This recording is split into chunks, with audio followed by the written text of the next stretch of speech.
Bismillahirrahmanirrahim. Assalamualaikum warahmatullahi wabarakatuh. Alhamdulillahirabbil alamin. Wa bihi nasta'inu ala umuri dunya waddin wa ala alihi washabihi ajmain. Rabbi shrahli sadri wa yassirli amri wahlul 'uqdatam min lisani yafqahu qawli. Amma ba'd. Syukur kita kehadirat Allah Subhanahu wa taala, yang mana Allah tidak lupa selalu memberikan kita nikmat berupa kesehatan, sehingga kita masih bisa merasakan nikmat-nikmat yang telah diberikannya. Sudah patutnya kita untuk selalu bersyukur kepada Allah. Alhamdulillah, alhamdulillah, alhamdulillah. Yang kedua, selawat berserta salam tidak lupa saya hadiahkan kepada baginda Nabi besar Muhammad Sallallahu Alaihi Wasallam yang telah memberikan pencerahan pada masanya, sehingga pada masa kini kita dapat menikmati pencerahan yang dulu telah beliau berikan. Baik, sebelumnya izinkan saya untuk memperkenalkan diri saya. Perkenalkan, nama saya Muhammad Ridwan. Saya dari Universitas Islam Negeri Sultan Syarif Qasim, Riau. Pada kesempatan kali ini saya akan memenuhi tugas dari mata kuliah Manajemen Peserta Didik. Baik, pada kesempatan kali ini saya akan membuat video tentang apa-apa saja permasalahan yang dialami oleh seorang manajemen peserta didik, kemudian apa-apa saja penyebabnya dari masalah tersebut, dan bagaimana cara menyelesaikan problematika tersebut. Baik, saya tekankan kembali, saya ingin memenuhi tugas dari mata kuliah Manajemen Peserta Didik, yang mana pada kali ini saya mengerjakan sebuah video yang bertujuan untuk menuntaskan dari tugas mandiri saya, yakni ujian tengah semester. Baik, saya tidak akan memperpanjang mukadimah saya lagi, langsung saja pada inti dari tugas saya, yakni permasalahan atau problematika dari manajemen peserta didik. Di sini saya mengambil dua kasus atau dua permasalahan yang sudah saya rangkum, dan menurut sepengetahuan saya yang sudah saya baca dari artikel.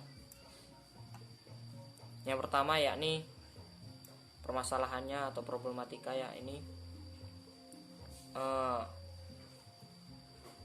kurangnya seorang pengajar ataupun orang tua dalam mengenali potensi anaknya. Hal tersebut disebabkan karena seringkali para pendidik atau orang tua memaksakan kehendak tanpa pernah memperhatikan minat dan bakat anak-anaknya, sehingga membuat seorang anak kurang nyaman dalam menuntut ilmu. Proses yang baik adalah memberikan kesempatan pada anak untuk kreatif. Hal tersebut harus dilakukan sebab pada dasarnya gaya berpikir anak tidak bisa diarahkan atau tidak bisa harus seperti ini nak, seperti itu.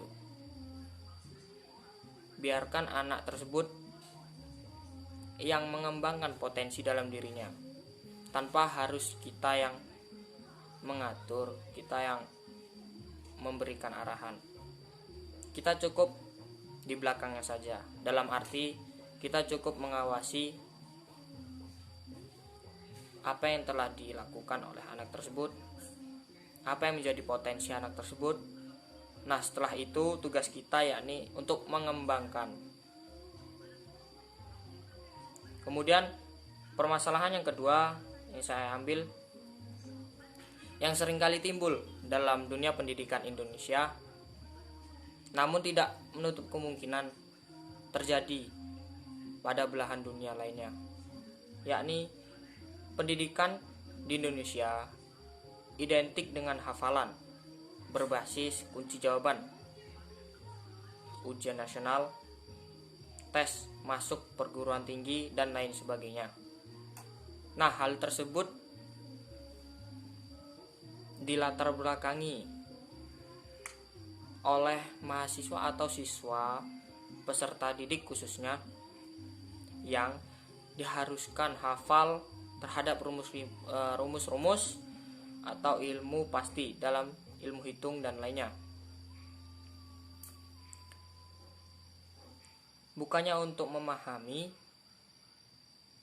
namun peserta didik malah ditagih atau diharuskan untuk hafal materi-materi yang sudah diberikan oleh gurunya. Nah, karena berbasis hafalan, murid-murid di Indonesia menjadi kepribadian yang hanya bisa menghafal tanpa bisa memahami, atau dapat dikatakan Jack of all trades but master of none, atau dapat diartikan banyak mengetahui banyak hal namun tidak memahami hal-hal tersebut. Nah, dua hal problematika tersebut harus cepat diatasi oleh lembaga, pemerintah, masyarakat. Dengan cara apa? Dengan cara yang sudah saya rangkum. Yang pertama yakni sebuah masalah pendidikan dibutuhkan sebuah lembaga yang khusus untuk membantu atau menyelesaikan permasalahan-permasalahan problematika polemik dalam dunia pendidikan. Nah, dirasa sebuah lembaga itu dibutuhkan, saya berpesan kepada pemerintah untuk secepatnya untuk membentuk lembaga tersebut agar masalah di atas tadi dapat segera diselesaikan. Kemudian yang kedua, dalam peningkatan mutu pendidikan, lembaga yang sudah dibentuk tadi melakukan pendampingan pada guru, seluruh guru di penjuru Indonesia, tidak terkecuali mau ia di daerah perkotaan, pedesaan, atau dimanapun, agar guru tersebut dapat bekerja dengan profesional, kreatif, inovatif, dan potensi guru tersebut dapat lebih ditingkatkan kembali. Kemudian penyelesaian yang ketiga, dari pihak lembaga yang sudah dibentuk di atas tadi harus memediasi masyarakat, dalam arti harus memberikan pemahaman kepada masyarakat tentang pentingnya dunia pendidikan. Agar apa? Agar masyarakat, khususnya para orang tua yang memiliki anak, tidak tak acuh kepada anaknya, kepada pendidikan anaknya khususnya ya. Karena seringkali saya masih dapati Di Indonesia ini kesadaran orang tua untuk pendidikan anaknya itu masih kurang, acuh tak acuh. Karena pandangan orang tua pada masa kini masih banyak yang berpandangan bahwa alah, toh cuma lulus SMA, kalau memang dia memiliki bakat pasti dia akan sukses juga. Alah, kenapa harus kuliah? Sedangkan lulus SMP, SMA saja sudah memiliki uang banyak, sudah memiliki pekerjaan tetap. Nah, itu pemikiran orang-orang kaya, yang orang-orang tuanya memang sudah memiliki penghasilan tetap. Nah, bagaimana dengan anak-anak yang memang orang tuanya belum memiliki penghasilan tetap, belum memiliki pekerjaan tetap? Apakah ia berpikir, sudahlah, sekolah di sini saja, sampai sini saja, tidak usah meneruskan kembali? Nah, itu pandangan orang sekarang ya, anak-anak sekarang dan orang-orang tua sekarang. Akan tetapi, bila ia lebih memperhatikan pendidikannya ke depannya, lebih membuka wawasannya untuk tahun-tahun ke depannya, pasti ia akan menyadari bahwa pentingnya dunia pendidikan, pentingnya menimba ilmu. Karena sudah dikatakan, tuntutlah ilmu dari Buayan sampai ke liang lahat. Sudah jelas, hidup ini hanya untuk mencari ilmu. Pesan saya hanya satu kepada guru, orang tua, dan masyarakat, untuk lebih memperdulikan pendidikan anak-anaknya beserta didiknya,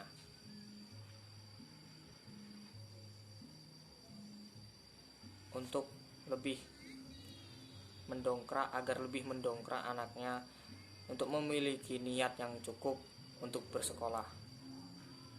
Tidak lain tidak bukan, yakni hanya untuk masa depannya juga. Nah, saya kira itu yang dapat saya sampaikan. Lebih dan kurangnya mohon maaf. Dan kita akhiri dengan kafaratul majlis. Subhanakallahumma wa bihamdika asyhadu an la ilaha illa anta wa astaghfiruka wa atubu ilaik. Akhirul kalam. Assalamualaikum warahmatullahi wabarakatuh.